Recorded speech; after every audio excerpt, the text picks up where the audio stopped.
नमस्कार दोस्तों, मेरा नाम है अंकित और आप देख रहे हैं महाकाल चांदी।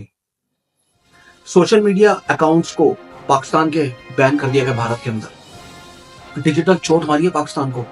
जितने भी सोशल मीडिया अकाउंट्स एक्टिव थे ना, क्रिकेट चैनल्स, पॉलिटिकल चैनल्स, इनसे बड़ा रेवेन्यू क्रिएट होता था। और कहाँ जाता था सारा? ISPR, ISI पाकिस्तान, जो कि एज अ जिहाद यूज होता था हमारे खिलाफ। भारतीय सरकार ने बहुत बड़ा कदम उठाया और इनके यूजर्स और कंटेंट को ब्लॉक कर दिया। तो एक जिहाद तो इनका हो गया बंद। लोगों की चाहत है यार, ये आमने सामने लड़ाई कब होगी? जो गुस्सा है और लोग सुन रहे आज होगी कल होगी, लेकिन कुछ हो नहीं रहा। जरूर होगा। पूरा का पूरा मैदान तैयार किया जा रहा है। भारतीय सरकार चाहती है हमें सक्सेस रेट पूरा मिले, लॉस भी हमारा मिनिमल हो, और पाकिस्तान को इस बार सबक सिखाए तो ठीक से सिखाए। इसका मतलब ये नहीं कि भारत हमला नहीं करेगा, भारत हमला जरूर करेगा। डिप्लोमेसी और वॉर दोनों हैंड टू हैंड चलती है। भारत मीटिंग कर रहा है कंट्रीज पे डिप्लोमेटिक तौर के ऊपर, और साफ बोल रहा है डिप्लोमेटिक मीटिंग के अंदर कि जोन सी कंट्रीज मेरे सपोर्ट में है वो हाथ खड़ा करो, जोन सी नहीं है वो दूर जाओ। दूसरी तरफ पाकिस्तान भी कर रहा है डिप्लोमेटिक मीटिंग्स, लेकिन पाकिस्तान को पता है यार हम इस हालत में नहीं कि भारत से यूज कर सके। उनका एक ही काम है कंट्री से मीटिंग करना कि किसी तरह जंग रुक जाए। आसिफ मुनीर को 4 बारी ISI ने मना किया था कि भैया इस टाइम प्रॉपर टाइम नहीं है भारत पे अटैक करने का, मत पंगा ले। ISI भी चाहता है गजवाई हिंद हो, काफिरों को मारा जाए, लेकिन ISI को पता था इस बार हमारी सुताई हो जाएगी क्योंकि हमारी इतनी तैयारी नहीं है। आसिफ मुनीर ने नहीं सुनी। अब पहलवान को डंडा तो मार दिया पीठ के पीछे, पहलवान को 2 मिनट दर्द हुई, पहलवान अब रिवर्ट तो करेगा करेगा, तो उसकी तैयारी तुम्हारे पास है नहीं।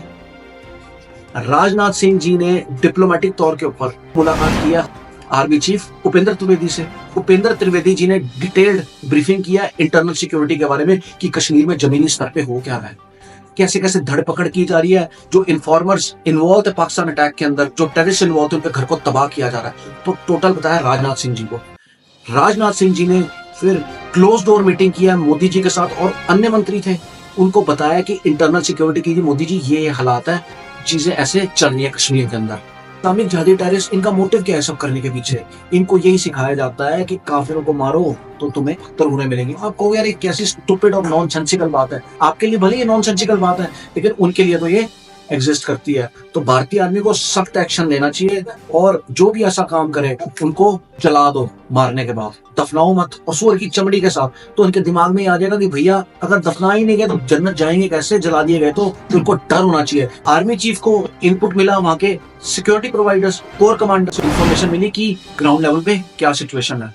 राजनाथ सिंह जी ने इंटरनल सिक्योरिटी के बारे में तो ब्रीफ कर ही दिया था। 22 तारीख को अटैक हुआ, 23 तारीख को cabinet commission of security council की मीटिंग होती है। इसके मेंबर्स हैं defence minister, prime minister, home minister, external affairs minister. ये जो मीटिंग हुई है ये हाई डिसीजन मेकिंग के ऊपर मीटिंग हुई कि पाकिस्तान पे अब क्या कार्रवाई होगी। आज 3 मीटिंग्स हैं बैक टू बैक। पहली meeting cabinet commission of security council की है। दूसरी जो मीटिंग होगी वो होगी cabinet commission of political affairs, जिसमें होंगे हमारे defence minister, home minister, transport minister, finance minister, health minister और NSA cabinet economic affairs committee बुलाई जाएगी। ये सब मीटिंग्स होगी under the chairmanship of Modi ji. Decide किया जाएगा कि भैया जंग के दौरान स्टॉक मार्केट कितनी गिरेगी, जंग में हमें कितना बजट चाहिए, कितना नुकसान होगा, मतलब प्रॉफिट और लॉस की सारी बातें हुई हैं। अब शेयर अटैक नहीं कर रहा है, इसका मतलब ये नहीं है कि शेयर शिकार करना भूल गया। शेयर अभी पीछे जा रहा है, और जब शेयर पीछे जाता ना तो उसके बाद जब वो अटैक करता ना तो उसकी फ्रीक्वेंसी देखने वाली होती है। दूसरा जो डिप्लोमेटिक स्टेप भारत ने लिया है, आनंद मिश्रा, ये तालिबान कमांडर से मिला। तालिबान कमांडर ने खुले अल्फाजों में कहा है कि हम इस अटैक को कंडम करते हैं जो पहलगाम के अंदर हुआ है। अफगानिस्तान और पाकिस्तान तो एक कुत्ते का बैर है, इनकी तो लड़ाइयां चल रही है काफी टाइम से। अब पाकिस्तान के पास फोर्स तो लिमिटेड है, इन्होंने अफगानिस्तान से भी पंगा ले लिया जो कि बॉर्डरिंग नेशन है, भारत से भी पंगा ले लिया। तालिबान तो इनको ठोक ही रहा वहां पे दुरन लाइन के ऊपर। दुरन लाइन के ऊपर इनके थे 10 जवान जो कि लड़ रहे थे। अब फोर्स तो उतनी है, डिवाइड कैसे करें? अब जो 10 जवान है ना, उनमें से यहाँ भी तो लाने पड़ेंगे ना, वहीं 10 के 10 लड़ेंगे तो उधर कौन लड़ेगा? तो वहां से 6 जवान बुला के यहाँ डिप्लॉय किए जा रहे हैं भारत बॉर्डर के ऊपर। भारत ने इनको इधर से घेर लिया, राजस्थान, पंजाब, कश्मीर, गुजरात। भारत यहाँ से अपनी टैंक, आर्टिलरी सब घुसाएगा। उधर से जब 4 जवान रह जाएंगे तो तालिबान को तो फ्री हैंड मिल जाएगा। तालिबान तो इनको घुस के अंदर ठोकेगा। आप देख लेना, हफ्ता रुक जाओ और 8 दिन रुक जाओ, तालिबान तबाही मचा देगा वहां, ये रोक नहीं पाएंगे क्योंकि बस इनके पास सिक्योरिटी पर्सनल ही नहीं है। साथ ही बलूचिस्तान है, इनका वो एरिया भी गया, इनका ये एरिया भी गया, यहाँ से भी घेर लिया, वहां से भी ये घेरे गए। अब ये घेरे जा रहे हैं अरेबियन सी के सामने कराची सी पोर्ट। ये वही सी पोर्ट है जिसको हमारी नेवी ने 71 में जलाया था और महीनों महीनों जलते रहा था ये। ऐसी की तैसी इनकी हो गई थी। अब INS विक्रांत तो खड़ा हो गया अरेबियन सी, बिल्कुल कराची सी पोर्ट के मुंह के सामने। अब एयरक्राफ्ट करियर कभी अकेला खड़ा नहीं होता, उसके साथ पूरा इकोसिस्टम होता है। सबमरीन्स होती हैं, डिस्ट्रॉयर होता है, फ्रिगेट्स होते हैं, ड्रोन्स होते हैं, तो प्रॉपर इकोसिस्टम के साथ डिप्लॉय किया जाता है। पाकिस्तान को तो चारों तरफ से घेर दिया, फील्डिंग लग रही, तो इससे पता लगता है कि भैया कुछ बड़ा होना ही होना है। ये बड़ा शगुफा मार रहे हैं भारत को डराने के लिए। टर्की हमारा मुस्लिम ब्रादर है, टर्की ने तो हमें जहाज दे दिया, टर्की ने तो हमें एक से एक हथियार दे दिए। हम तो ला इलाहा इल्लल्लाह मोहम्मद रसूलुल्लाह दोनों पढ़ेंगे, भारत पे अटैक करेंगे, काफिरों के खिलाफ जिहाद करेंगे, और गजवाई हिंद तो ऐसी पक्की पक्की है।